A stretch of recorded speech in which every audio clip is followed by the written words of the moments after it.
அல்லேலூயா. இந்த நாளிலும் சங்கீதம் 92:10 அதிகாரத்தை நாம் வாசிப்போம்.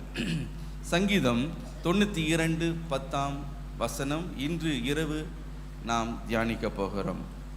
என் கொம்பை காண்டாமிருகத்தின் கொம்பை போல உயர்த்துவீர், புது எண்ணெயால் அபிஷேகம் பண்ணப்படுகிறேன். புது எண்ணெயினால் நான் அபிஷேகம் பண்ணப்படுகிறேன். இன்று இரவு தேவனை நோக்கி நாம் கேட்க போகிற ஒரு காரியம் என்னவென்றால், புது எண்ணெயினால் என்னை அபிஷேகம் பண்ணும். அல்லேலூயா. புது எண்ணெயின் அபிஷேகம் என்று நாம் சொல்லும்போது, இதுவரைக்கும் நான் அபிஷேகத்தையே பெறவில்லை, பரிசுத்த ஆவியின் அபிஷேகத்தை நான் பெற்றுக்கொள்ள விரும்புகிறேன் என்று இருதயத்தில் ஏக்கத்தோடு தாகத்தோடு இருப்பீர்கள் என்றால், இன்றைக்கு அபிஷேக நாதராகிய இயேசு தாமே புது எண்ணெயினாலே உங்களை அபிஷேகம் பண்ண அவர் விரும்புகிறார். அல்லேலூயா. மாத்திரமல்ல, புதிய எண்ணெய் அபிஷேகம் அப்படின்னு சொல்லும்போது, ஏற்கனவே நீங்கள் அபிஷேகத்தை பெற்று இருந்தாலும் உங்கள் மீது தேவன் ஒரு புதிய பலத்தை, புதிய சத்துவத்தை, புதிய வரங்களை, கிருபைகளை, ஊழிய பொறுப்புகளை, அழைப்பை உங்களுக்கு கொடுத்து அதற்கு வேண்டிய அபிஷேகத்தை உங்களுக்கு தந்து உங்களில் செயல்பட வேண்டும் என்று அவர் விரும்புகிறார். புதிய தரிசனத்தை அவர் கொடுக்கும்போது புதிய அபிஷேகத்தினாலே அவர் நம்மை நிரப்புகிறார். அல்லேலூயா. புதிய வல்லமையினாலே நாம் தரிப்பிக்கப்படுகிறோம். புதிய ஞானம் கொடுக்கப்படுகிறது, புதிய திறன் கொடுக்கப்படுகிறது. அந்த வல்லமையில நாம் செயல்படுகிறோம். தேவன் நம்மை கொண்டு பெரிய காரியங்களை அவர் செய்ய வல்லமை உள்ளவர். புதிய எண்ணெயினாலே அவர் அபிஷேகம் பண்ணுகிறார் என்று வேதத்தில் நாம் வாசித்தோம். ஏன் எண்ணெய் என்று இந்த வசனத்தில் குறிப்பிடப்பட்டிருக்கிறது? எண்ணெய் என்பது பரிசுத்த ஆவியானவருக்கு அடையாளமாய் இருக்கிறது. பாருங்க, பழைய ஏற்பாட்டு காலங்களில் தீர்க்கதரிசிகள் விசேஷித்த விதமான எண்ணெயை அவர்கள் ஆயத்தம் பண்ணி ஒரு நபரை தேவனுடைய ஊழியத்திற்கென்று அவனை பிரித்து எடுக்கும் பொழுது அவன் மீது, அவனுடைய சிரசின் மீது அந்த எண்ணெயை அவர்கள் ஊற்றுவார்கள். அந்த எண்ணெய் அவன் மீது ஊற்றப்படும் பொழுது பரிசுத்த ஆவியானவருக்கு அடையாளமாய் இருக்கிறபடியினாலே தேவனுடைய அபிஷேகம் அவன் மேல் வந்து நிலைத்து தங்கி இருக்கும். ஹல்லேலூயா. எந்த காரணத்துக்காக தேவன் அவனை அபிஷேகம் பண்ணினாரோ, வேறு பிரித்தாரோ, என்ன நோக்கத்துக்காக, என்ன பொறுப்பை அவனை கொண்டு நிறைவேற்ற வேண்டும் என்று தேவன் திட்டமிட்டாரோ, அந்த வல்லமையோடு, அந்த கிருபைகளோடு அந்த மனிதன் செயல்படுகிறதை நாம் காண முடியும். அதற்காக இந்த எண்ணெயினாலே அபிஷேகம் பண்ணப்படுகிறதை நாம் பார்க்கிறோம். அந்த அபிஷேகம் இறங்கும் பொழுது அது வேண்டிய அதிகாரம், அந்த வல்லமை, அந்த திறன், அந்த ஞானம் எல்லாமே அவர்களுக்கு அருளப்படும். ஹல்லேலூயா. மாத்திரமல்ல, புதிய எண்ணெய் என்று நாம் வாசிக்கிறோம்.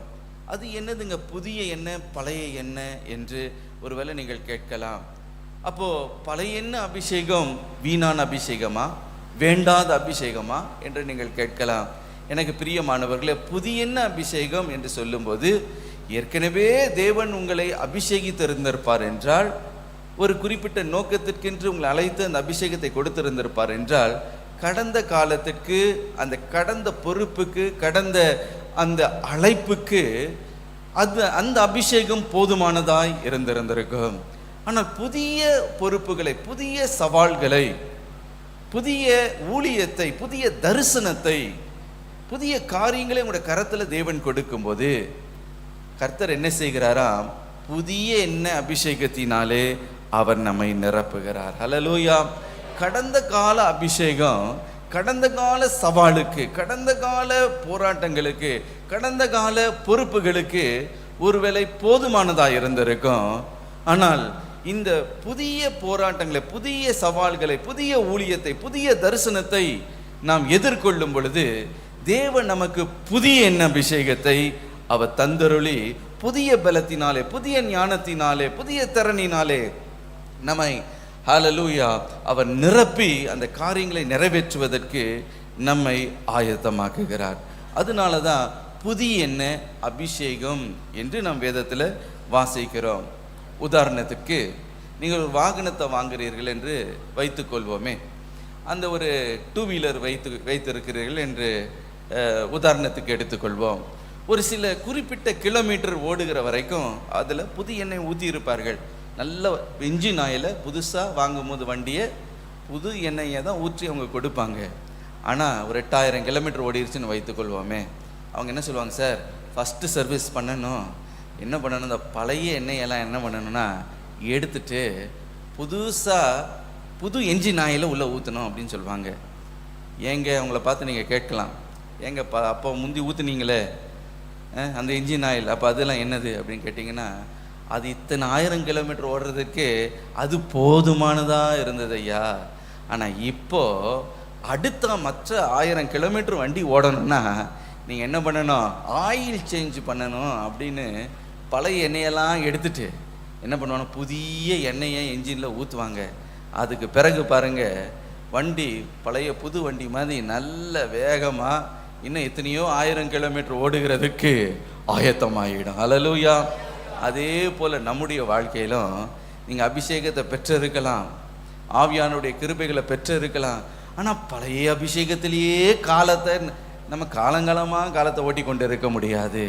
இங்கே சங்கீதக்காரன் சொல்லுகிறான், புதிய எண்ணெயினாலே நான் அபிஷேகம் பண்ணப்படுகிறேன். ஹல்லேலூயா. ஒவ்வொரு காலமும் ஒவ்வொரு நாளும் ஒவ்வொரு போராட்டங்கள் ஒவ்வொரு காலகட்டத்தில் ஒவ்வொரு சவால்களை ஒரு தேவ மனிதன் ஒரு தேவ பிள்ளை சந்திக்க வேண்டியதாக இருக்கிறது. அந்த ஒவ்வொரு சவாலுக்கும் தேவன் புதிய எண்ணெய் அபிஷேகத்தை நமக்கு தந்தருளுகிறார். ஹல்லேலூயா, ஹல்லேலூயா. தாவீதுடைய வாழ்க்கையை பாருங்க. சாமுவேல் தீர்க்கதரிசி அவனுடைய எல்லா சகோதரர்களுக்கு முன்பதாக அவனுடைய சிரசில் அபிஷேக தைலத்தை வார்த்து அவனை அபிஷேகம் பண்ணினார். பரிசுத்த ஆவியானவர் அவர் மேல் இறங்கினார் என்று பார்க்கிறோம். ஆனால் அதே தாவீது தான் இங்கே சொல்லுகிறார், புதிய எண்ணெயினால் நான் அபிஷேகம் பண்ணப்படுகிறேன். ஹல்லேலூயா. அப்படி என்றால் முதல் பெற்ற அபிஷேகம் அவனை ஓரளவுக்கு அவனை கொண்டு சென்றது. அதற்கு பிறகு புதிய எண்ணெய் அபிஷேகத்தினால் நிரப்பப்படும் போது அவன் இன்னும் தீவிரத்தோடு, இன்னும் வல்லமையோடு, இன்னும் பராக்கிரமத்தோடு, இன்னும் தேவனுடைய பலத்தோடு அவன் ஓடும்படி அந்த புதிய அபிஷேகம் அவனுக்கு அவசியமாக இருந்தது. ஹல்லேலூயா. பவுலுடைய வாழ்க்கையை நீங்கள் பார்க்கும்போது அப்போஸ்தலர் 9ஆம் அதிகாரம் 17ஆம் வசனத்தில் நாம் வாசிக்கிறோம், அன்னேனியா என்று சொல்லப்படுகிற தீர்க்கதரிசி அந்த நாட்களில் சவுலா இருந்த அந்த பவுலின் மீது கரங்களை வைத்து ஜெபித்த பொழுது அவன் கண்கள் குருடாயிருந்த கண்கள் பார்வை அடைந்தது மாத்திரமல்ல, பரிசுத்த ஆவியினாலே அவன் நிரப்பப்பட்டான் என்று வேதத்தில் நாம் வாசிக்கிறோம். ஆகவே தேவனுடைய ஊழியத்தையும் தேவனுடைய அந்த அபிஷேகத்தையும் பவுல் பெற்றுக்கொண்டார். ஆனால் நீங்கள் அப்போஸ்தலர் 13ஆம் அதிகாரம் 4-12 வசனங்களை வாசித்து பார்க்கும்போது நம்ம அங்கே பார்க்கிறோம், பவுல் அப்போஸ்தலன் மிஷனரியாக பர்னபாவோடு இணைந்து மிஷனரி பயணத்தில் ஊழியம் செய்த பொழுது அங்கே சீப்பொரித்தி என்று சொல்லப்படுகிற சைப்ரஸ் என்று சொல்லப்படுகிற அந்த தீவில் அவர்கள் ஊழியம் செய்யும் பொழுது அவர்களுக்கு ஒரு புதிய எண்ணெய் அபிஷேகம் அவசியமாக இருந்தது. காரணம் என்னவென்றால், அங்கே அந்த தீவுக்கு அதிபதியாக இருந்த செர்கேசு பவுலஸ் என்று சொல்லப்படுகிற அந்த ரோம அதிபதி தேவனுடைய வார்த்தையை கேட்கும்படி அவன் மிக ஆவலுடையவனாக இருந்தானா. அவன் என்ன செய்தானா, பவுலையும் பர்னபாவையும் அழைத்து இந்த தேவனுடைய வார்த்தையை எங்களுக்கு கொஞ்சம் போதிங்கள் என்று அவர்களை அழைத்தான். அப்பொழுது அந்த நேரத்தில் பவுலும் பர்னபாவும் அந்த ரோமன் நூற்றுக்கு அதிபதிக்கு அந்த அதிபதிக்கு தேவனுடைய வார்த்தையை அங்கே சொல்ல போகும் பொழுது அங்கே ஒரு மாயவித்தக்காரனாகிய எலிமேஸ் என்று சொல்லப்படுகிற ஒருவன் அங்கே என்ன செய்தானா, அவர்கள் எலிமா என்று சொல்லப்படுகிறவன் இந்த தேவனுடைய வார்த்தை அந்த ரோம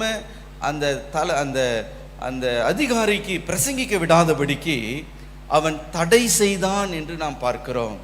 அப்போ தடை செய்த போது அப்போஸ்தலனாகிய பவுல் மீது பரிசுத்த ஆவியானவர் இறங்கினார் என்று அப்போஸ்தலர் 13ஆம் அதிகாரம் 9ஆம் வசனத்தில் நாம் வாசிக்கலாம். வாசிக்க கேட்போம். அப்பொழுது பவுல் என்று சொல்லப்பட்ட சவுல் பரிசுத்த ஆவியினால் நிறைந்தவனாய் அவனை உற்று பார்த்து, எல்லா கபடமும் எல்லா பொல்லாங்கும் நிறைந்தவனே, பிசாசின் மகனே, நீதிக்கெல்லாம் பகைஞனே, கர்த்தருடைய செம்மையான வழிகளை புரட்டுவதில் ஓய மாட்டாயோ?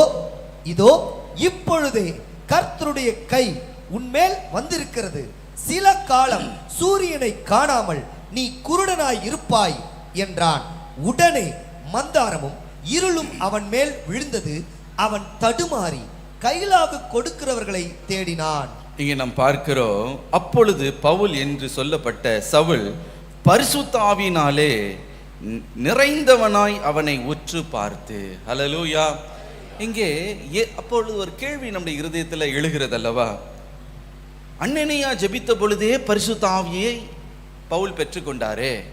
இங்கே மீண்டும் நாம் வாசிக்கிறோம், பரிசுத்த ஆவியினால் நிறைந்தவனாய் அவனை உற்று பார்த்தான். அந்த மாயக்காரனை, அந்த கள்ள தீர்க்கதரிசி ஆகிய எலிமாவை நோக்கி பார்த்தான் என்று இங்கே வேதம் சொல்லுகிறதே என்று ஒரு கேள்வி எழலாம். ஒருவேளை மற்றவங்க பரிகாசமாக சொல்லலாம், அது என்னங்க பரிசுத்த ஆவியானவர் வெளியே போயிட்டு மீண்டுமாக பரிசுத்த ஆவியானவர் ஃப்ரெஷ்ஷாக திரும்பி இறங்குறாரா அப்படின்னு கேட்டிங்கன்னா அப்படி காரியம் அல்ல. அப்போஸ்தலர் நீங்கள் வேதத்தை வாசித்து பார்க்கும்போது யோவான் 14ஆம் அதிகாரம் 16ஆம் வசனத்தில் பரிசுத்த ஆவியானவர் நமக்குள்ளே வரும் பொழுது அவர் என்றென்றைக்கும் நமக்குள்ளே அவர் வாசம் பண்ணுகிறார். ஹல்லேலூயா. என்றென்றைக்கும் நமக்குள்ளே அவர் வாசம் பண்ணுகிறார். ஆகவே பரிசுத்த ஆவியானவர் வெளியே சென்று அவர் மீண்டுமாக உள்ள வருவது காரியம் அல்ல. புதிய எண்ணெயினாலே அபிஷேகம் பண்ணப்படுகிறோம். ஹல்லேலூயா.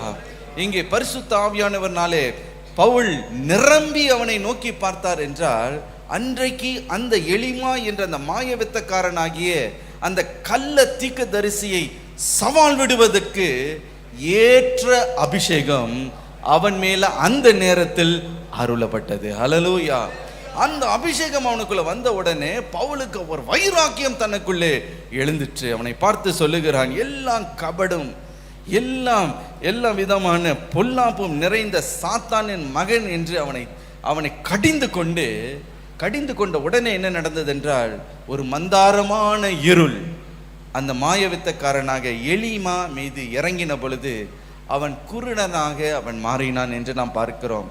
அதை கண்ட அந்த அந்த அந்த சைப்ரஸில் இருக்கிற அந்த ப்ரோ கவுன்சில், அந்த கவர்னர், அதை பார்த்த உடனே அவர் என்ன செய்தாராம், இயேசுவை அவர் ஏற்றுக்கொண்டார். உடனடியாக அதை ஏற்றுக்கொண்டார் என்பதை நாம் காண்கிறோம். ஆகவே அந்த நேரத்தில் அந்த சவாலுக்கு வேண்டிய அபிஷேகத்தை, புதிய அபிஷேகத்தை அங்கே பவுல் பெற்றுக்கொண்டார் என்பதை நாம் பார்க்க முடிகிறது. அதே போல எனக்கு பிரியமானவர்களே, நம்முடைய வாழ்க்கையில் அன்றாட அந்தந்த நேரத்தில் அந்தந்த சமயங்களில் புது போராட்டங்கள், புதிய சவால்கள், சில நேரத்தில் மந்திரவாதிகளை எதிர்த்து நிற்க வேண்டிய சூழ்நிலைகள், இருளின் ஆதிக்கங்களை எதிர்த்து நிற்க வேண்டிய சூழ்நிலைகள், சத்துருவின் சகல போராட்டங்களை எதிர்த்து நிற்க வேண்டிய சில சூழ்நிலைகள் வரும்போது தேவன் நம்மை புதிய எண்ணெயினாலே நம்மை அபிஷேகிக்கிறார். ஹல்லேலூயா. அந்த சவாலை சந்திக்கிற அந்த அபிஷேகத்தை அந்த நேரத்தில் நமக்கு அவர் கட்டளையிடுகிறார். அதே போல பேதுருடைய வாழ்க்கையை கவனித்து பாருங்க. நீங்கள் அப்போஸ்தலர் 2ஆம் அதிகாரத்தில் பெந்தேகோஸ்தே நாளில் பேதுரு அபிஷேகத்தை அவர் பெற்றுக்கொண்டார், பரிசுத்த ஆவியினாலே அவர் நிரப்பப்பட்டார் என்று பார்க்கிறோம். நீங்கள் அப்போஸ்தலர் 3ஆம் அதிகாரத்தை வாசித்து பார்க்கும்போது பேதுருவும் யோவானும் அவர்கள் தேவாலயத்திற்கு சென்ற பொழுது அங்கே தாயின் வயிற்றிலிருந்து சப்பானியா இருந்த ஒரு மனிதனை கண்டார்களாம். அவனை பார்த்து அவர்கள் என்ன சொன்னார்கள், பொன்னும் வெளியும் எங்களிடத்தில் அல்ல, எங்களிடத்தில் உள்ளவையை நாங்கள் உங்களுக்கு கொடுக்கிறோம். நசரனாகிய இயேசு கிறிஸ்துவின் நாமத்தினாலே நீ எழுந்து நட என்று சொன்ன உடனே அந்த பிறவியாய் இருந்த, அந்த பிறவி சப்பானியாய் இருந்த அந்த மனிதனுடைய கால்களுக்குள்ளும் கரடுகளுக்குள்ளும் தேவனுடைய வல்லமை இறங்கி வந்தவுடனே அவன் எழுந்தான், துள்ளி குதித்து தேவனை அவன் மகிமைப்படுத்தினான். ஹல்லேலூயா. அன்று 5000 பேர் ரட்சிக்கப்பட்டார்கள். அந்த ஒரு பெரிய ஒரு அசைவு வந்தவுடனே அந்த தேசத்தில் இருக்கிற அந்த மனிதர்களுடைய எல்லா அதிகாரிகளும் எல்லா மூப்பர்களும் வேதபாரர்களும் என்ன செய்தார்களாம்? இந்த பேதுருவையும் யோவானையும் அவர்கள் சிறைப்பிடித்து அவர்களை சிறைச்சாலையில் அவர்கள் அடைத்தார்கள். அடுத்த நாளிலே அவனை கூப்பிட்டு அவர்களிடத்துல விசாரணை நடத்தினார்களாம். வேதம் என்ன சொல்லுகிறது? வாசிக்க கேட்போம். அப்போஸ்தலர் 4:8. அப்பொழுது பேதுரு பரிசுத்த ஆவியினாலே நிறைந்து அவர்களை நோக்கி ஜனத்தின் அதிகாரிகளே, இஸ்ரவேலின் மூப்பர்களே என்று சொல்லி அழைக்கிறதை பார்க்கிறோம். கவனிக்க வேண்டிய வசனம், அப்பொழுது பேதுரு பரிசுத்த ஆவியினாலே நிறைந்து. இப்ப மீண்டும் ஒரு கேள்வி வருகிறது. பரிசுத்த ஆவியினாலே பெந்தேகோஸ்து நாளிலேயே அவர்கள் நிரப்பப்பட்டார்களே, இப்போ மீண்டுமாக இங்கே நாம் வாசிக்கிறோம் பேதுரு பரிசுத்த ஆவியினாலே நிறைந்து. இப்போ 2 தடவை அவர் அபிஷேகம் பெற்றாரா அப்படின்னு நீங்க கேட்டீர்கள் என்றால் இல்லை, ஒரே தடவை தான் அபிஷேகம் பெற்றார். ஆனால் ஆவியானவர் ஒருவர் தான், அவர் உள்ள வாசமாய் இருக்கிறார். ஆனால் இங்கே ஒரு புதிய சவாலை சந்திப்பதற்கு, அந்த மனிதர்களுக்கு அவர்களை எதிர்கொண்டு அவர்களை சிறைப்பிடித்த அந்த அதிகாரிகளுக்கும் மூப்பர்களுக்கும் அங்கே இருக்கிற வேதபாரர்களுக்கும் பதில் சொல்லுவதற்கென்று அந்த நேரத்தில் ஒரு புதிய அபிஷேகம் அவர்களை நிரப்பிற்று. ஹல்லேலூயா. வேதத்தில் நாம் வாசிக்கிறோம், அவர்கள் பரிசுத்த ஆவியினாலே நிறைந்து உடனடியாக ஞானமுள்ள வார்த்தைகளை அவர்கள் பேசினார், அதிகாரத்தோடு அவர்கள் பேசினார்கள். அந்த வார்த்தைகளை கேட்ட அந்த மனிதர்களுடைய அந்த அதிகாரிகள் எல்லாம் அசந்து போய், இவர்கள் படிக்காதவர்கள் அல்லவா, இவர்கள் பேதைகள் அல்லவா, எப்படி இவ்வளவு அதிகாரத்தோடு இவர்கள் பேசுகிறார்கள் என்று ஆச்சரியப்பட்டார்களாம். இது எப்படி நடந்தது என்று நீங்கள் கேட்பீர்கள் என்றால், எனக்கு பிரியமானவர்களே, புதிய அபிஷேகம் அந்த நேரத்தில் அவர்கள் அருளப்பட்டது. ஹல்லேலூயா.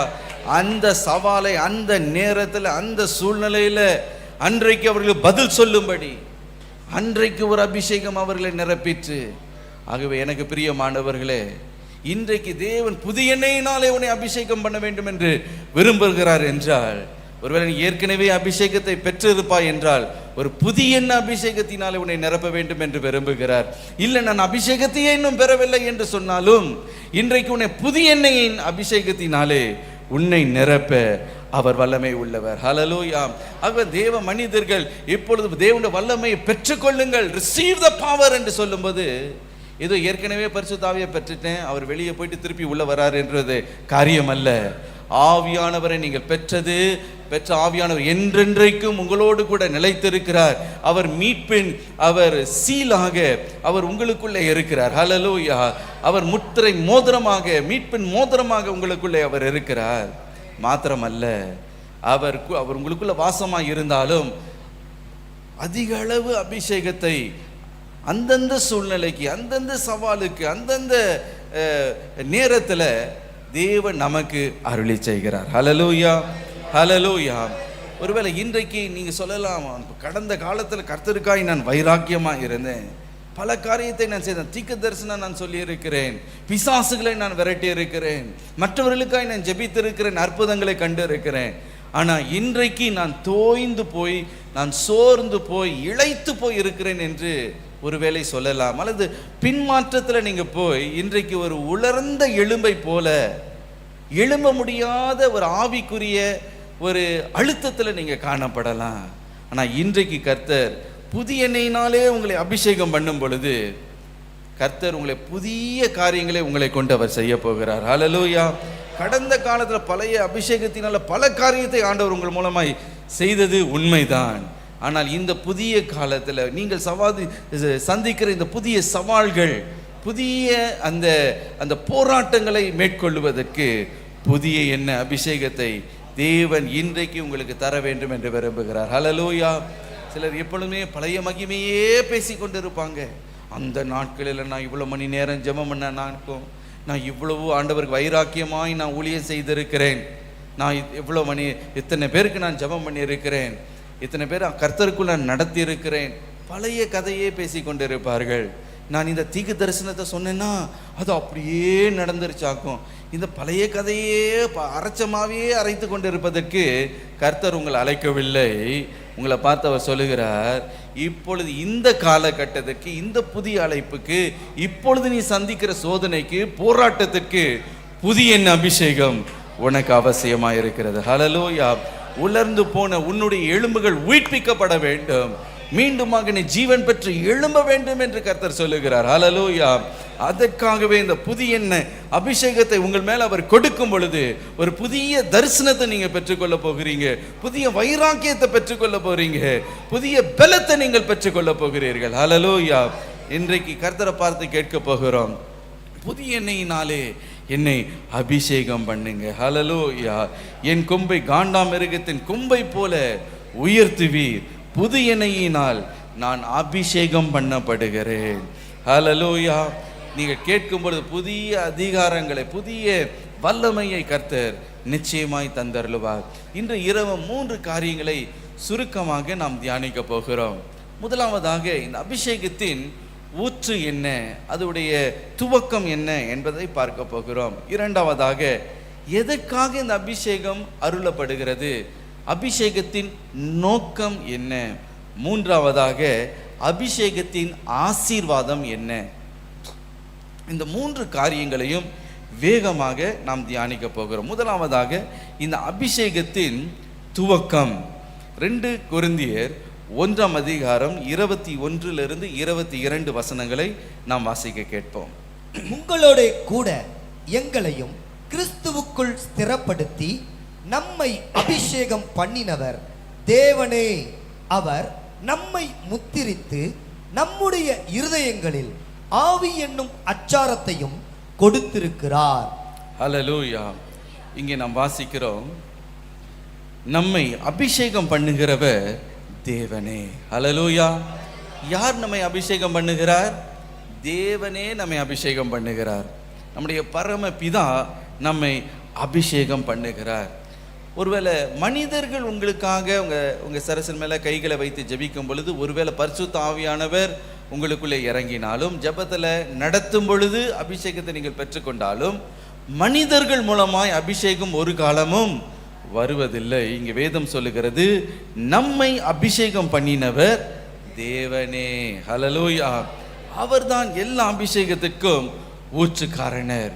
இந்த அபிஷேகம் அவ்வளவு அவசியமா இருக்கிறபடினால, இன்றைக்கு அந்த அபிஷேகத்தினாலே உங்களை தேவன் அபிஷேகம் பண்ண அவர் விரும்புகிறார். பாருங்க, இயேசுடைய வாழ்க்கையை உதாரணத்துக்கு எடுத்து பார்க்கும் பொழுது, பிலிப்பியர் 2ஆம் அதிகாரம் 6 வசனங்களை வாசித்து பார்க்கும்போது, இயேசு இந்த பூமியில ஒரு மனிதனாய் அவர் இறங்கி வந்தார். அவர் தேவனுக்கு சரிசமமாய் இருந்தாலும் தன்னையே அவர் வெறுமையாக்கி, அவர் மனுஷ சாயலாகி ஒரு மனிதனாய் அவர் பூமிக்கு இறங்கி வந்தார். ஒரு பக்கத்துல தேவனுடைய குமாரன், மறுபக்கத்துல மனுஷகுமாரனாகவும் அவர் காணப்பட்டார். ஆகவே மனுஷகுமாரனாய் இந்த பூமியில இருந்ததுனால அவருக்கு அபிஷேகம் அவசியமாக இருந்தது. ஹல்லேலூயா. எப்படி உங்களுக்கும் எனக்கும் அபிஷேகம் எவ்வளவு அவசியமோ, தேவகுமாரனாகிய இயேசு மனுஷகுமாரனாக இந்த பூமியில் அவதரித்து நம்மை போல ஒரு மனுஷனாக இருந்த பொழுது அவருக்கும் வல்லமை தேவைப்பட்டது, அவருக்கும் கிருபைகள் தேவைப்பட்டது. ஆகவே அவருக்கும் அபிஷேகம் தேவைப்பட்டது. ஹல்லேலூயா. ஆகவே அப்போஸ்தலர் 10ஆம் அதிகாரம் 38ஆம் வசனத்தில் நாம் வாசிக்கிறோம், நசரனாகிய இயேசுவை தேவன் பரிசுத்த ஆவியினாலும் வல்லமையினாலும் அபிஷேகம் பண்ணினார். ஹல்லேலூயா. யார் அபிஷேகம் பண்ணினார்? தேவன் அவரை அபிஷேகம் பண்ணினார். பிதாவாகிய தேவன் அவரை அபிஷேகம் பண்ணினாராம். ஹல்லேலூயா. அந்த அபிஷேகம் அவர் மேலே இறங்கி வந்தது. அதற்கு பிறகு அவருடைய ஊழியத்தில் அற்புதங்களும் அடையாளங்களும் நடப்பிக்கப்படுகிறதை வேதத்தில் நாம் வாசிக்க முடியும். அபிஷேகத்துக்கு முன்பதாக இயேசு அற்புதங்களை செய்ததாக வேதத்தில் எங்கேயுமே நீங்க காண முடியாது. ஆனால் எப்பொழுது பரிசுத்த ஆவியினாலே அவர் அபிஷேகத்தை பெற்றுக்கொண்டாரோ, பரிசுத்த ஆவியானுடைய வல்லமை அவர் மீது இறங்கின பொழுது அந்த வல்லமையினாலே அவர் ஏவப்பட்டவராக ஊழியத்தை அவர் தொடங்கினார். ஹல்லேலூயா. அற்புதங்கள் அடையாளங்களும் பலத்த கிரியைகளும் அவர் மூலமாய் நடப்பிக்கப்பட்டது என்று பார்க்கிறோம். ஆகவேதான் இயேசு சொன்னார், நான் பரிசுத்த ஆவியினாலே அபிஷேகம் பண்ணப்பட்டிருக்கிறேன். ஹல்லேலூயா.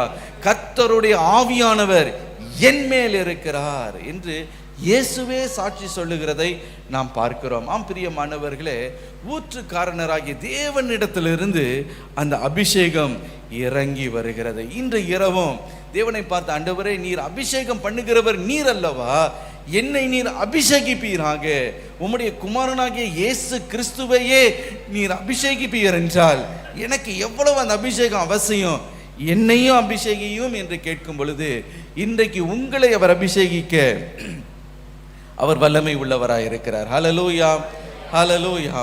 பழைய ஏற்பாட்டு காலத்தில் வேணுனாலும் ஒரு சில கூட்டத்தார் மாத்திரம் அபிஷேகத்தை பெற்றுக்கொண்டார்கள். எல்லாருமே அபிஷேகத்தை பெற்றுக்கொள்ளல. ஒரு குறிப்பிட்ட விசேஷித்த பாக்கியமான ஒரு கூட்டத்தார் மாத்திரம் பழைய ஏற்பாட்டு நாட்களில் அபிஷேகம் அவர்கள் மாத்திரம் பெற்றுக்கொண்டார்களாம். ராஜாக்கள் பெற்றுக்கொண்டார்கள், ஆசாரியர்கள் பெற்றுக்கொண்டார்கள், தீர்க்கதரிசிகள் பெற்றுக்கொண்டார்கள், இன்னும் சில விசேஷித்தவர்கள் பெற்றுக்கொண்டார்கள்.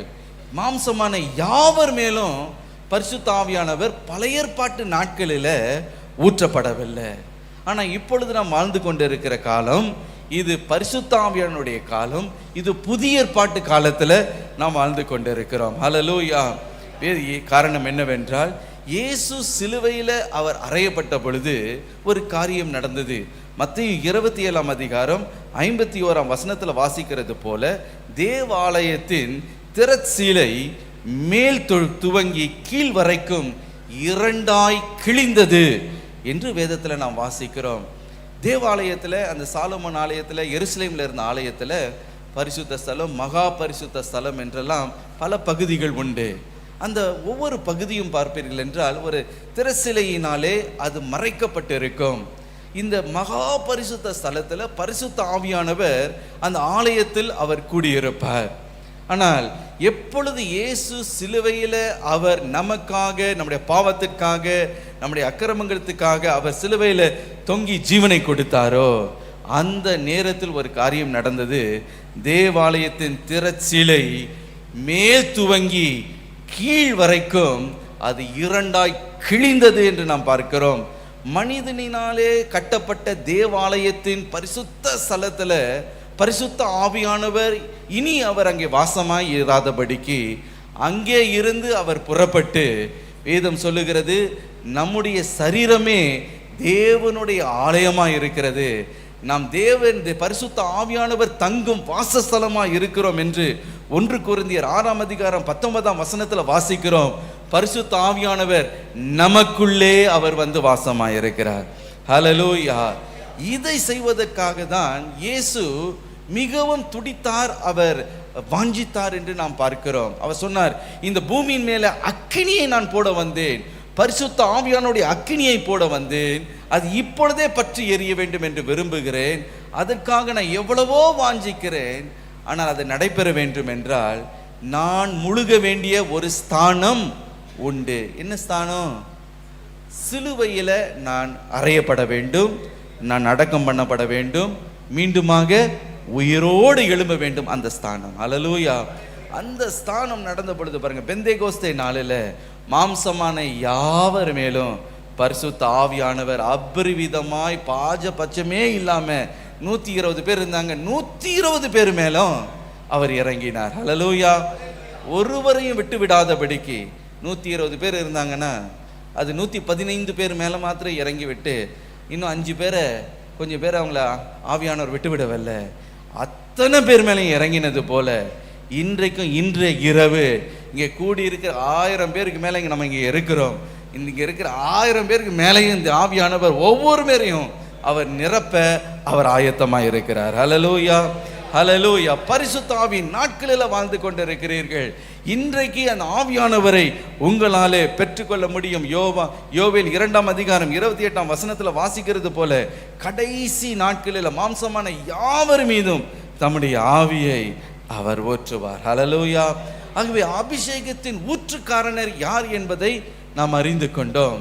ஒரு மனிதன் அல்ல. யார் அந்த அபிஷேகத்திற்கு ஊற்றுக்காரனர் என்றால் அவர்தான் நம்முடைய பரமபிதா. ஹல்லேலூயா. தம்முடைய குமாரனை அவர் நிரப்பினார், சீஷர்களை நிரப்பினார். இந்த இரவு உங்களை அவர் நிரப்ப போகிறார். ஹல்லேலூயா. என்னை நிரப்புவாரா? நிச்சயமா உங்களை நிரப்புவார். காரணம் லூக்கா 11 அதிகாரம் 13 வசனத்தில் இயேசு சொன்னார், பொல்லாதவர்களாகிய நீங்கள் உங்கள் பிள்ளைகளுக்கு நல்ல ஈவுகளை கொடுக்க அறிந்திருக்கும் பொழுது பரமபிதாவானவர் தம்மிடத்தில் வேண்டிக் கொள்ளுகிறவர்களுக்கு பரிசுத்த ஆவியை கொடுப்பது அதிக நிச்சயம் அல்லவா? ஹல்லேலூயா.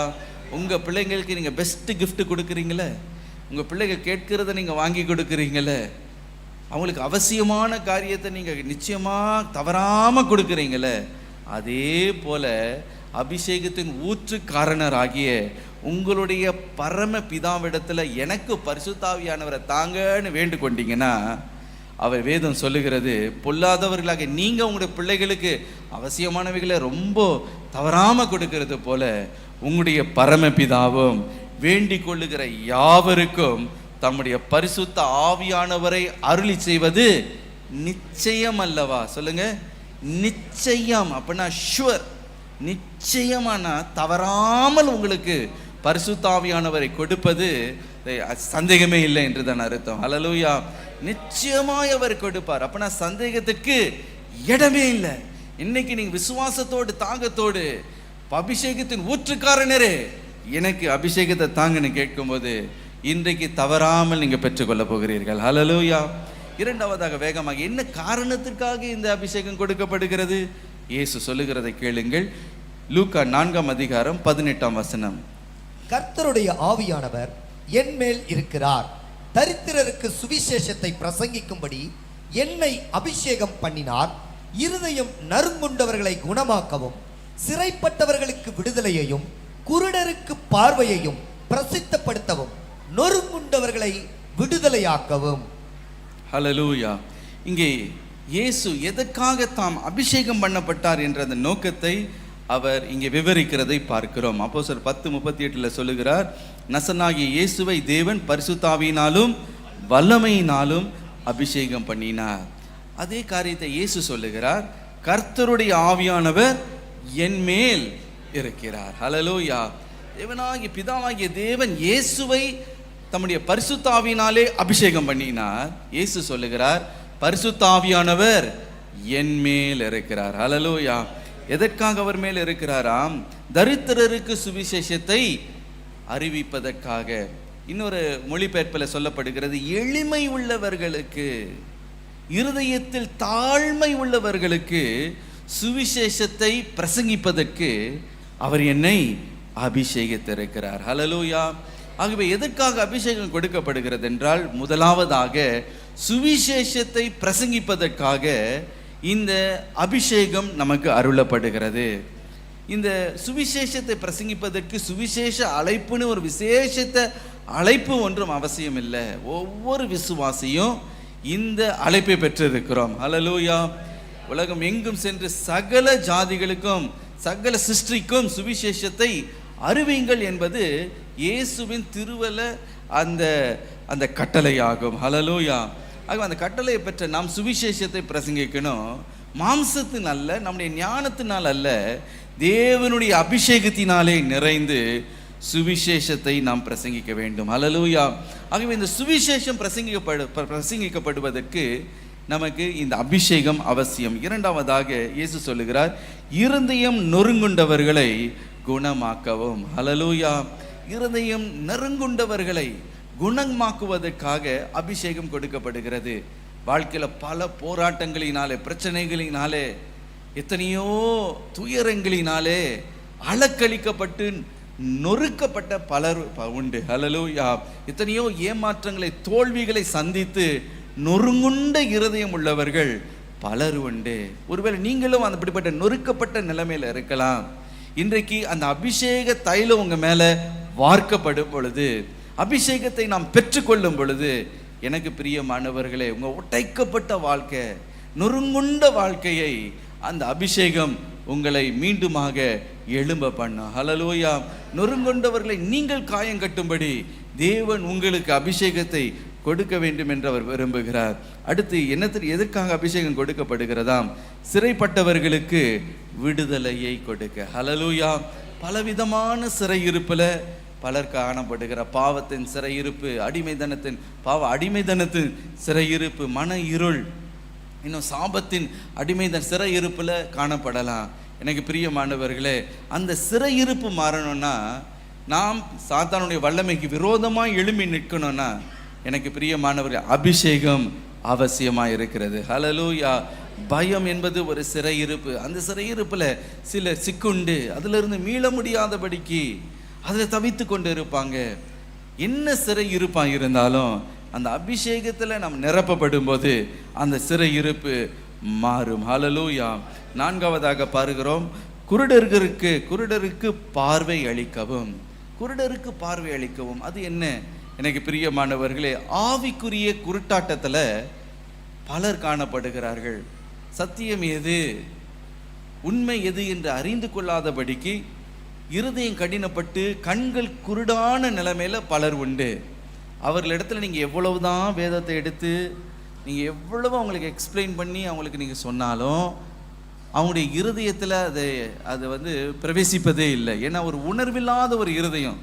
அதுக்கு காரணம் என்னன்னா, அவங்களுக்கு ஒரு ஆவிக்குரிய குருட்டாட்டம். வேதம் சொல்லுகிறது, இந்த உலகத்தின் இப்பிரபஞ்சத்தின் தேவன் அவருடைய மனக்கண்களை குருடாக்கி வைத்திருக்கிறான் என்று 2 கொரிந்தியர் 4:4 வாசிக்கிறோம். ஆகவே தான் சில நேரத்தில் நமக்கு பிரியமானவர்களிடத்தை ரொம்ப கஷ்டப்பட்டு சுவிசேஷத்தை நம்ம சொல்லுவோம், பல காரியங்களை எடுத்து சொல்லுவோம். உங்கள் வாழ்க்கையில் ஆண்டவர் செய்த அற்புதத்தை சாட்சியாக எடுத்து சொல்லுவோம். அவங்களுக்கே தெரியும் தேவன் உங்களுடைய வாழ்க்கையில் அற்புதத்தை செய்ததை, உங்கள் வாழ்க்கையில் வந்த மாற்றத்தை, கர்த்தர் எப்படி உங்களை உயர்த்தினார், இது எல்லாம் உங்களுக்கு தெரியும். அற்புதத்தை ஒருவேளை கண்கூட அவங்க கண்டு இருப்பாங்க.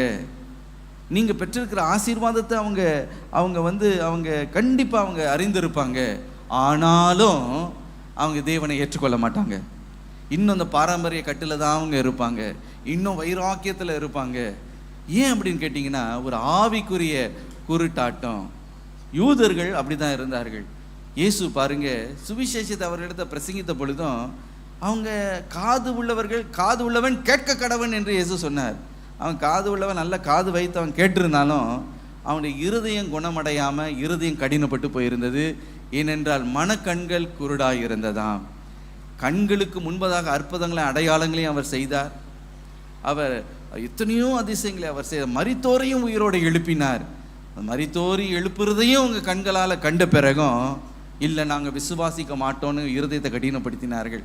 அப்போ நம்ம யோசிப்போம், எப்படிங்க மரித்தோரையும் உயிரோடு எழுப்புகிறார், குருடர்களை பார்வை அடைய செய்கிறார்? இயேசுவே சொன்னார், என்ன நீங்கள் விசுவாசிக்கல, நான் செய்த கிரியைகளை கண்டாவது நீங்கள் விசுவாசிக்கலாமே என்று யூதர்களிடத்துல இது இயேசு சொன்ன பொழுது அவங்க அப்படியே முழிக்கிறாங்க.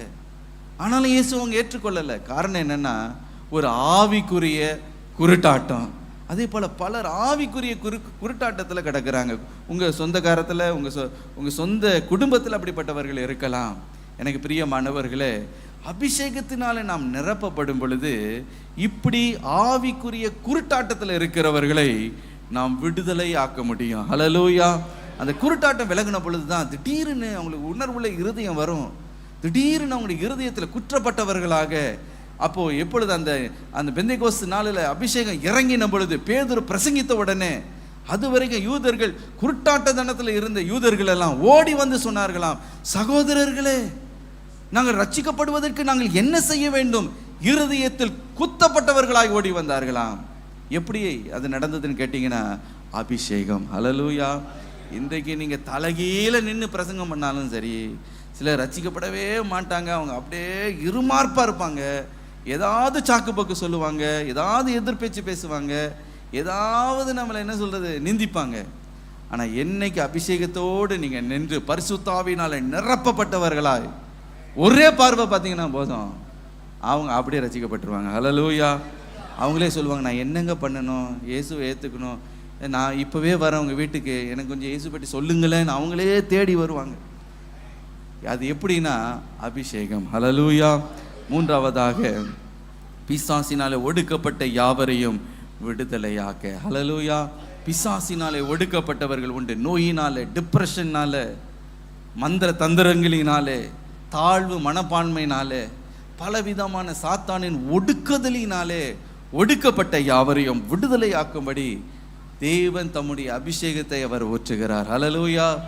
அந்நிய பாஷை பேசுகிறது மாத்திரமல்ல, அந்நிய பாஷை பேசுவது என்பது பரிசுத்த ஆவியின் அபிஷேகத்தை பெற்றுக்கொண்டோம் என்ற ஒரு அடையாளம் தான், அது ஒரு ஆரம்பம் தான்.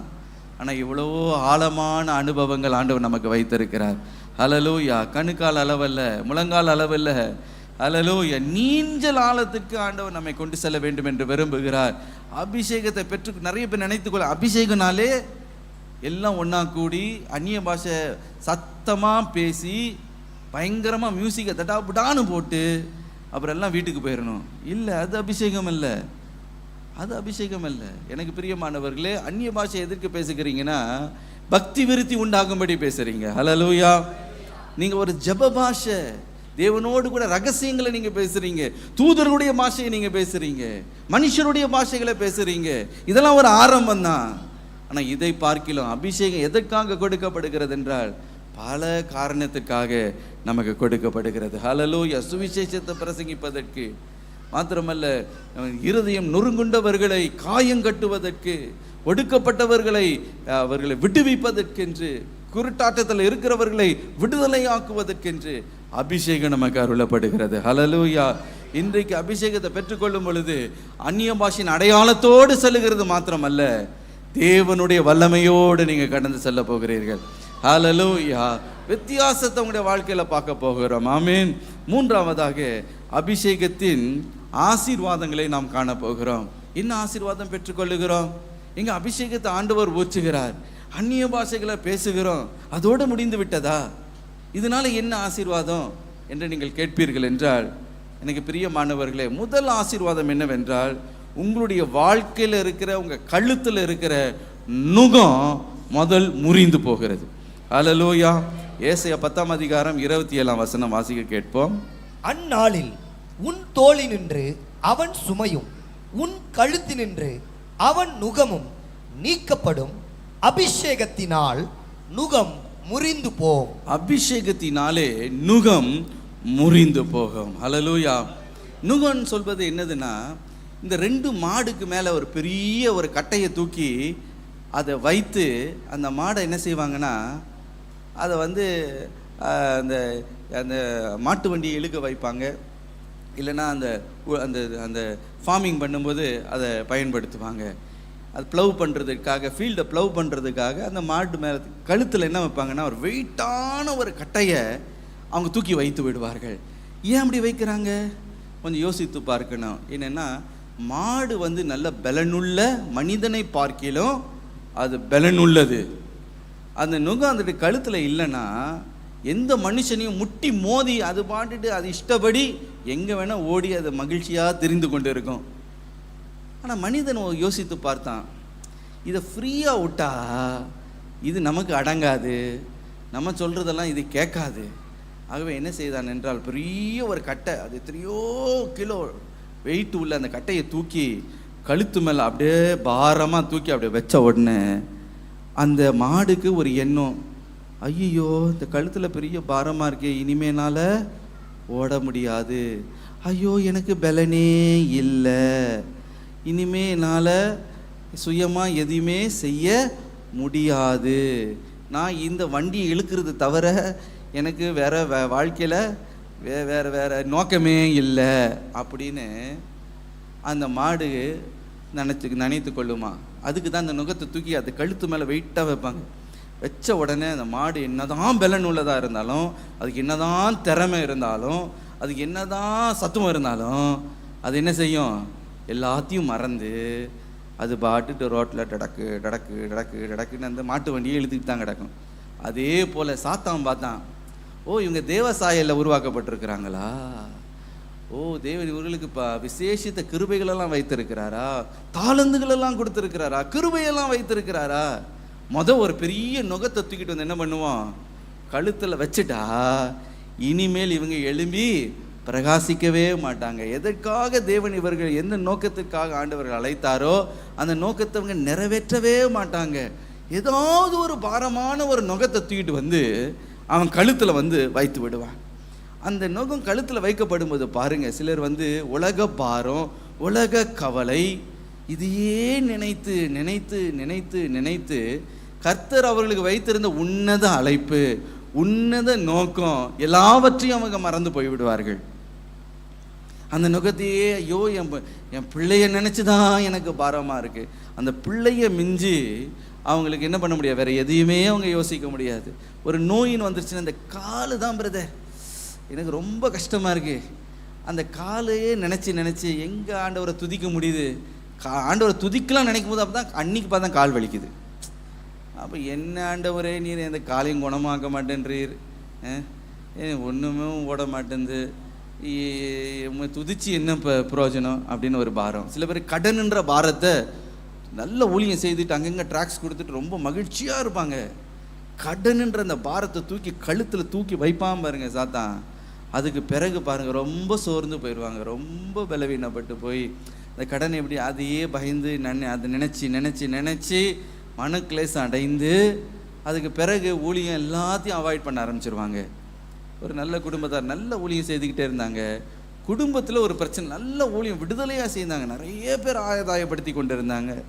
குடும்பத்தில் ஒரு பிரச்சனை வெடிச்சிது, உடனே அடங்கிட்டாங்க, எல்லா ஊழியத்தையும் விட்ரா பண்ணிட்டாங்க.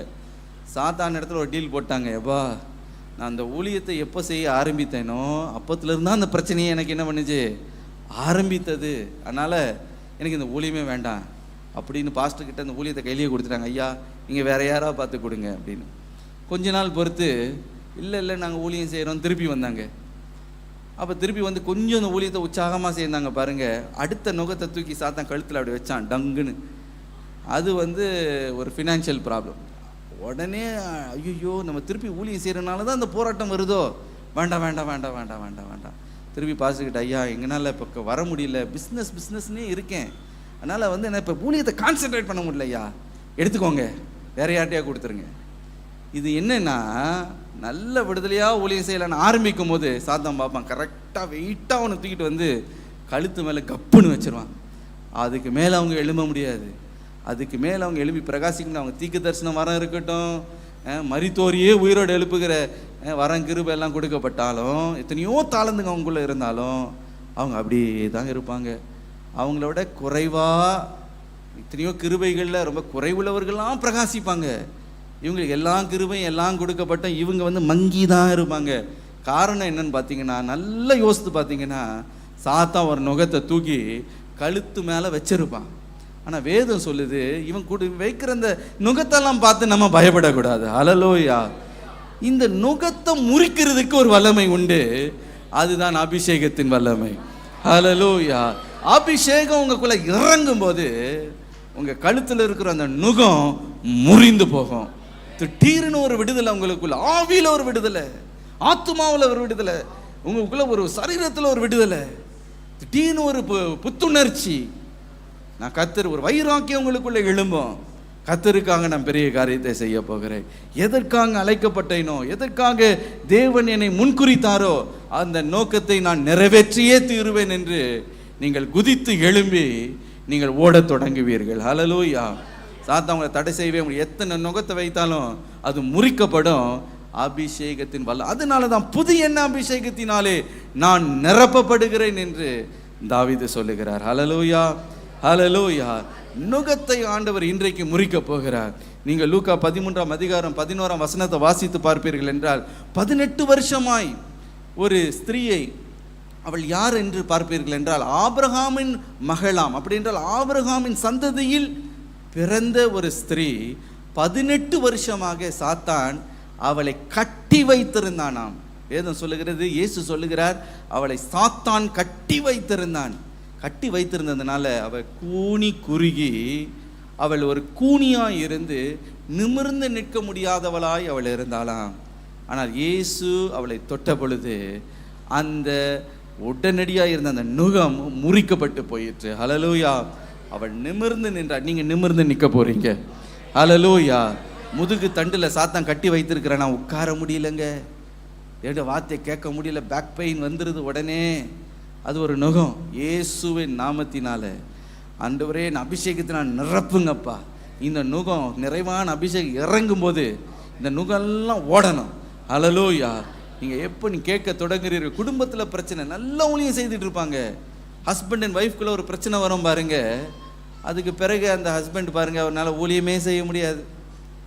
அவர் ரொம்ப கூனி கூறிக்கு போய், ஒரு பாஸ்டர் அப்படி தான் இருந்தார், நல்ல ஆண்டவர் மேலே அன்புள்ள தேவனுடைய மனிதர். ஆண்டவர் அவ்வளவு நேசிப்பார், அவ்வளோ பாடலாம் எழுதுவார், ரொம்ப வைராக்கியமாக இருப்பார், கண்ணீர் விட்டு ஜெபிப்பார், எல்லாம் ரொம்ப சந்தோஷம்.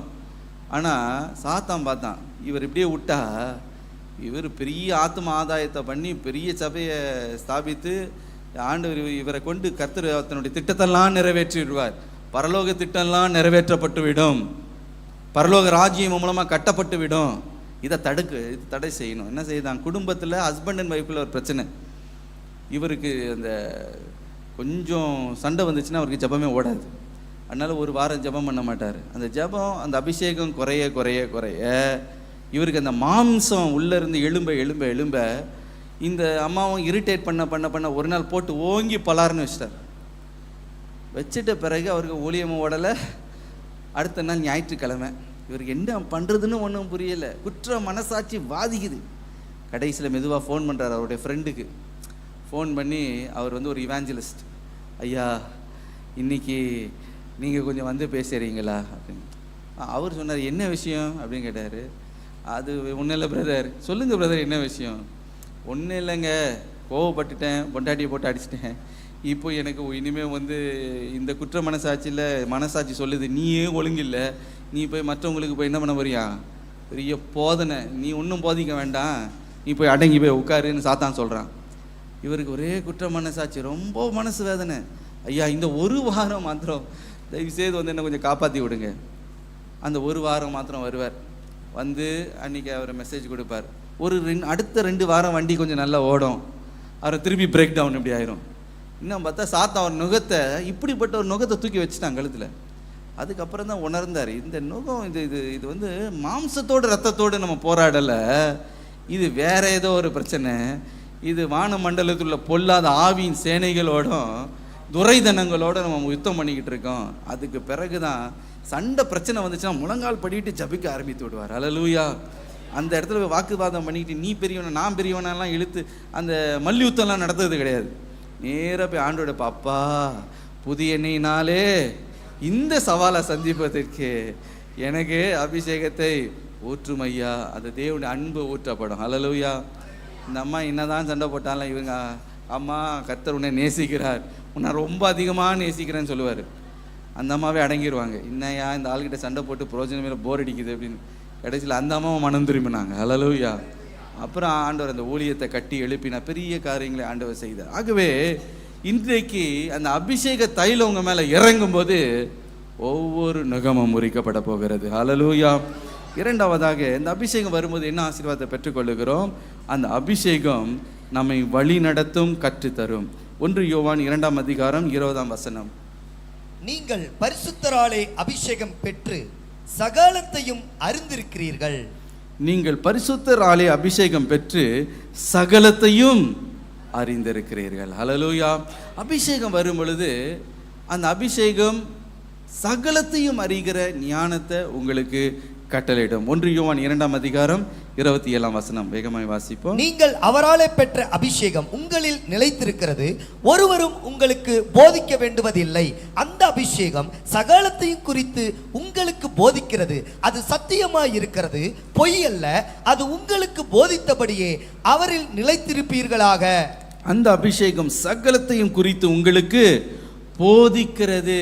அபிஷேகத்தை எதற்காக பெற்றுக்கொள்ளுகிறோம்? அந்த அபிஷேகத்தை பெற்றுக்கொள்ளும் போது அதனுடைய ஆசீர்வாதம் என்னவென்றால், வேதத்தை வாசிக்கும் பொழுது அந்த மறைப்பொருள்களை நமக்கு கற்று தருகிறதா இருக்கிறது. ஹல்லேலூயா. சகலத்தை குறித்தும் நமக்கு போதிக்குமாம்.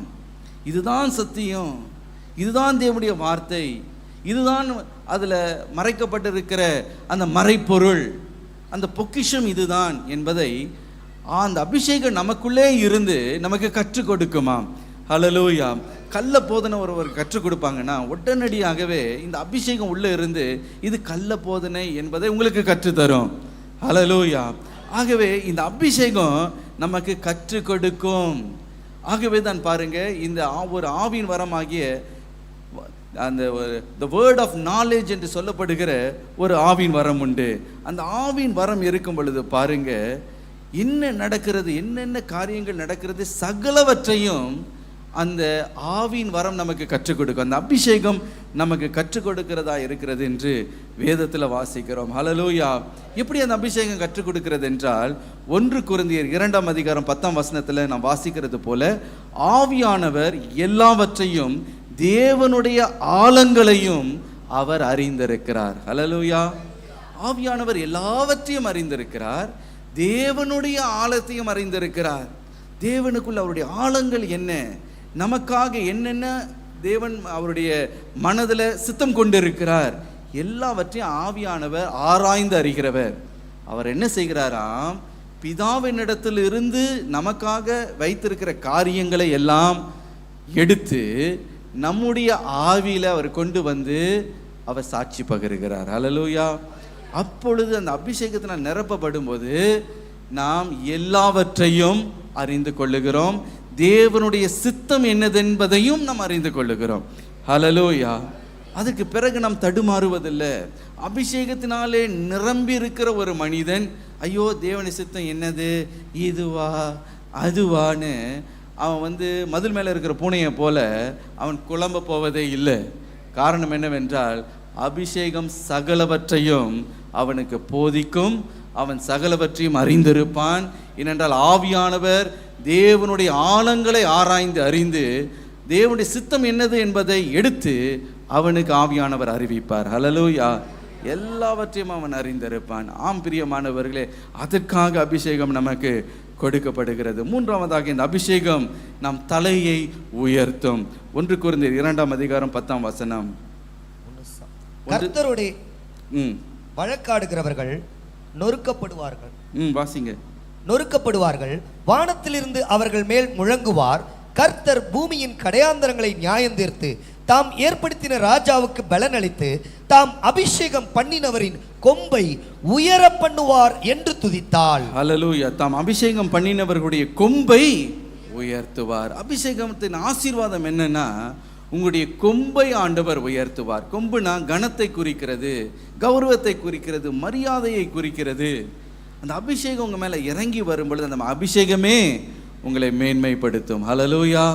அந்த அபிஷேகத்தினாலே நீங்கள் மேன்மை அடைவீர்கள். அந்த அபிஷேகத்தை கர்த்தர் உங்களுடைய சிரசின் மேலே ஊற்றப்படும் பொழுது நிச்சயமாகவே அந்த அபிஷேகம் உங்களை மேன்மைப்படுத்தும். இந்த சங்கீதத்தை ஏற்றினவர் யார் என்று பார்க்கும்போது அன்னாள் ஏற்றினார்கள் என்று நாம் பார்க்கிறோம். இன்னைக்கு பிரியமானவர்களே, பரிசுத்த ஆவியினாலே நிரப்பப்பட்டு இந்த சங்கீதத்தை அவர்கள் ஏற்றினார்கள். அப்பொழுது அவங்க சொல்லுகிறார்கள், கர்த்தரோடு வழக்காடுகிறவர்கள், அபிஷேகம் பண்ணப்பட்டவர்களோடு யுத்தம் பண்ணுகிறவர்கள் நொறுங்குண்டு போவார்கள். தேவன் தாம் அபிஷேகம் பண்ணப்பட்டவர்களுடைய கொம்பை உயர்த்துகிறார். ஹல்லேலூயா. அவருக்கு விரோதமாக தன்னுடைய சொந்த சக்கலத்தி பாருங்க, தன்னுடைய கணவருடைய இரண்டாவது மனைவி அவளை மிகவும் காயப்படுத்தினாள் என்று நாம் பார்க்கிறோம். அன்னாள் ஒரு மலடியாக இருந்ததுனால குழந்தை இல்லை 10 வருஷமா.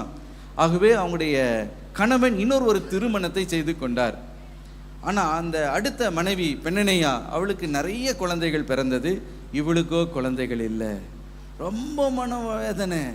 அனுதினமும் அந்த பெண்ணனையா என்ற அந்த இரண்டாவது மனைவி இந்த அன்னாளை குற்றப்படுத்தி பேசிக்கொண்டே இருப்பார். கேலி பரிகாசத்தை ஒவ்வொரு நாளும் சந்திக்கணும், அவமானத்தை நிந்தையை ஒவ்வொரு நாளும் அனுபவிக்க வேண்டும். அப்பொழுது என்ன செய்தாலாம், தன்னுடைய காரியத்தை எல்லாம் தேவனுடைய சந்நிதியில் போல் ஊற்றின பொழுது அவளை தேவன் அபிஷேகத்தினாலே நிரப்பினார். ஹல்லேலூயா. ஒரு நல்ல ஆண் குழந்தையை ஆண்டவர் கொடுத்தார். சாமுவேல் தீர்க்கதரிசியை கொடுத்தார். பெண்ணனியா பிள்ளைகளை பார்க்கிலும் அவள் பெற்ற பிள்ளை உயர்ந்த நிலைமையில் தேசத்தில் உயர்த்தப்பட்டது என்று நாம் பார்க்கிறோம். ஆம் பிரியமானவர்களே, அந்த அனுபவத்தை தான் இங்கே அவர் சுற்றி காட்டி சொல்லுகிறாள். தேவனோடு வழக்காடுகிறவர்கள் நொறுக்கப்பட்டு போவார்கள், தேவன் தாம் அபிஷேகம் பண்ணினவர்களுடைய கொம்பை உயர பண்ணுவார். ஹல்லேலூயா. இன்றைக்கு நீங்கள் அபிஷேகத்தில் நிரப்பப்படும் போது எந்த இடத்துல நீங்கள் அவமானப்படுத்தப்பட்டீர்களோ, எந்த இடத்துல வேண்டாம் என்று தள்ளப்பட்டீர்களோ, எந்த இடத்துல நிந்தையையும் அவமானத்தையும் சகித்தீர்களோ, அதே இடத்துல தேவனுடைய கொம்பை உயர பண்ணுவார். ஹல்லேலூயா.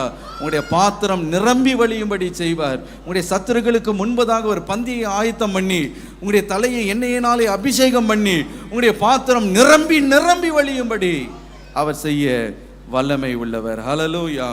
அபிஷேகமானது கொம்பை உயர்த்துகிறதா இருக்கிறது. ஹல்லேலூயா. நான்காவது ஆசீர்வாதம் என்னவென்றால் அந்த அபிஷேகம் நம்மை பாதுகாக்கிறதா இருக்கிறது என்று சங்கீதம் 20ஆம் அதிகாரம் 6ஆம் வசனத்தில் வாசிக்க கேட்கலாம். கர்த்தர் தாம் அபிஷேகம் பண்ணினவரை ரட்சிக்கிறார் என்பதை இப்பொழுது அறிந்திருக்கிறேன். தமது வலதுகரம் செய்யும் ரட்சிப்பின் வல்லமைகளை காண்பித்து தமது பரிசுத்த வானத்திலிருந்து அவருடைய ஜெபத்தை கேட்பார். கர்த்தர் தாம் அபிஷேகம் பண்ணினவருடைய ரட்சிக்கிறார் என்பதை இப்பொழுது அறிகிறேன். ஹல்லேலூயா. தாம் அபிஷேகம் பண்ணப்பட்டவர்களை அவர் ரட்சிக்கிறாராம். இன்னும் சங்கீதம் 28:8 சொல்லுகிறது, கர்த்தர் அவர்களுடைய பலன், அவரே தாம் அபிஷேகம் பண்ணினவனுக்கு அரணான அடைக்கலமானவர். அவரே தாம் அபிஷேகம் பண்ணினவருக்கு அரணான அடைக்கலமானவர். ஹல்லேலூயா.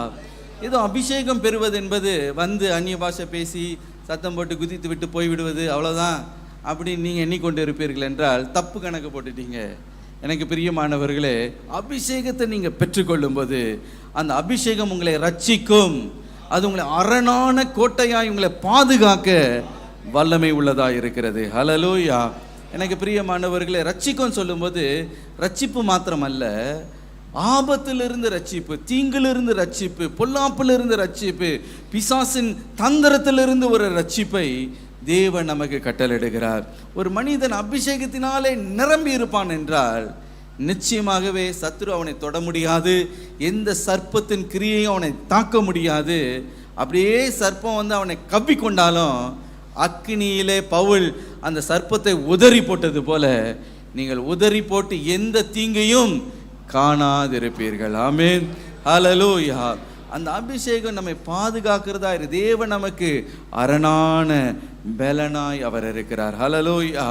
அபிஷேகம் பண்ணப்பட்டவர்கள் மீது யாராவது கை வைப்பார்கள் என்றால் நிச்சயமாகவே தேவன் அவர்களை நியாயம் தீர்க்கிறவராக இருக்கிறார். ஹல்லேலூயா. பாருங்க, தாவீதுக்கு விரோதமாக எத்தனையோ பேர் எழும்பினார்கள், ஆனால் எல்லாமே வெக்கப்பட்டு போனாங்க. கொஞ்சம் காலம் அவங்க அப்படி இப்படின்னு அவங்க ஒருவேளை ஆட்டம் போட்டிருக்கலாம். ஆனால் காலம் வரும் பொழுது தேவன் அபிஷேகம் பண்ணப்பட்டவர்களுக்கு விரோதமாக எழும்பின ஒவ்வொருவரையும் அபிஷேகம் பண்ணப்பட்டவருக்கு முன்பதாக சிறுமைப்படுத்தினார். ஹல்லேலூயா. ஆகவே தான் தாவீது சொல்லுகிற, என்னுடைய கால்களினாலே அவர்களை நான் மிதித்து போட்டேன். தேவன் அவர்களை என்னுடைய கைகளில் ஒப்பு கொடுத்தார். அதே போல உனக்கு விரோதமாக எழும்புகிற உன்னுடைய கரத்தில் ஆண்டவர் ஒப்பு கொடுப்பார். ஹல்லேலூயா. அவர்கள் உனக்கு முன்பதாக மண்டியிடும்படி ஆண்டவர் செய்வார். காரணம், அபிஷேக தைலம் விலையேற பெற்றது. அது ஒரு கிரீடத்தை போல ஆண்டவங்க மேலே வைத்து விட்டார் என்றால் அது உங்களை மேன்மை அடைய செய்கிறது மாத்திரமல்ல, அது உங்களை பாதுகாக்கும். ஹல்லேலூயா. மாத்திரமல்ல, கடைசி ஆசீர்வாதம் என்னென்னா, அந்த அபிஷேகத்தை நாம் பெற்றுக்கொள்ளும் போது நீங்கள் ஆசீர்வதிக்கப்படுகிறது மாத்திரமல்ல, உங்களுடைய சந்ததியும் ஆசீர்வதிக்கப்படும். ஹல்லேலூயா. உங்களுடைய சந்தானத்தையும் தேவன் தம்முடைய அபிஷேகத்தினாலே நிரப்புவார். சங்கீதம் 18ஆம் அதிகாரம் 50ஆம் வசனம். தாம் ஏற்படுத்தின ராஜாவுக்கு மகத்தான ரட்சிப்பை அளித்து தாம் அபிஷேகம் பண்ணின தாவீதுக்கும் அவன் சந்ததிக்கும் சதா காலமும் கிருபை செய்கிறார். தாம் அபிஷேகம் பண்ணின தாவீதுக்கும் அவன் சந்தானத்திற்கும் சதா காலமும் கிருபை செய்கிறார். ஹல்லேலூயா. என்ன நல்ல தேவன் பாருங்க. உங்களை அபிஷேகித்து, உங்களை அலங்கரித்து, உங்களை ஆசீர்வதித்து, உங்களோடு கூட அந்த ஆசீர்வாதம் நின்று விட போவதில்லை. அந்த ஆசீர்வாதத்தை உங்களுடைய சந்ததிக்கும் தேவன் கொடுக்கிறாராம். எவ்வளோ ஒரு பெரிய மேன்மை! ஒரு அபிஷேகத்தை பெற்றுக்கோ, எவ்வளோ ஒரு மேன்மையான காரியம். சில பேர் அந்த அபிஷேகத்தை ரொம்ப அசட்டையாக நினைக்கிறாங்க. அவருடைய மதிப்பு என்ன, அதோடைய ஹவு ப்ரெஷியஸ் இட் இஸ், எவ்வளோ விலையேற பெற்றது என்பதை அறியாது இருக்கிறார்கள். சிம்சோன் அதை அறியாது இருந்தான். அவன் மேலே இருந்த அந்த அபிஷேகத்தினுடைய வல்லமை, அதோடைய மதிப்பு எவ்வளோ விலையேற பெற்றது என்பதை அறியாதிருந்தான். வேசிக்கு அதை விற்று போட்டு விட்டான். எனக்கு பிரியமானவர்களே, ஆனால் பாருங்க, ஒரு அபிஷேகத்தை காத்து கொண்டு அவருடைய விலையேற பெற்ற தன்மையை நாம் அறிந்து கொள்ளும் போது நாம் ஆசீர்வதிக்கப்படுகிறது மாத்திரமல்ல, நம்முடைய சந்ததிக்கும் சந்தானத்திற்கும் தேவன் கிருபை செய்கிறாராம். ஹல்லேலூயா. ஆண்டவர் உங்களை ஆசீர்வதிக்கிறது, உங்களை பிள்ளைகளை பார்க்கும்போது என்ன சொல்லுவார் தெரியுமா? நான் அபிஷேகம் பண்ணப்பட்ட பிள்ளையுடைய பிள்ளையாச்சேன்னு சொல்லி ஆசீர்வதித்து விடுவார். ஹல்லேலூயா. ஆகவே இன்றைக்கு தேவன் தாவீதை எப்படி ஆசீர்வதித்தாரோ அப்படியே உங்களை ஆசீர்வதிக்க வல்லமை உள்ளவர். ஹல்லேலூயா. தாவீதை ஆண்டவர் தெரிந்து கொண்டார், தமது அபிஷேக தைலத்தினாலே அவரை நிரப்பினார் என்று சங்கீதம் 89 அதிகாரம் 20 வசனத்தில் நாம் வாசிக்கிறோம். 24 வசனத்தில் என் நாமத்தினால் அவன் கொம்பு உயரும். சங்கீதம் 89 and verse 28 வாசிக்கிறோம், என் கிருபை என்றென்றைக்கும் அவனுக்காக காப்பேன். ஹல்லேலூயா. என் கிருபை என்றென்றைக்கும் அவனை காப்பேன். மாத்திரமல்ல, அவர் சொல்லுகிறார், அவனுடைய சந்ததி மேலையும் அந்த கிருபையை நான் காப்பேன். தலைமுறையாய் அந்த தாவீதின் சந்ததியை தேவன் ஆசீர்வதித்தார் என்று பார்க்கிறோம். இன்றைக்கு அப்படிப்பட்ட ஆசீர்வாதத்தை இன்றைக்கு உங்களுக்கு தரப்போகிறார். இந்த அபிஷேகத்தை நாம் பெற்று நாம் செல்ல போகிறோம். இந்த ஆசீர்வாதங்களை நாம் பெற்று செல்ல போகிறோம்.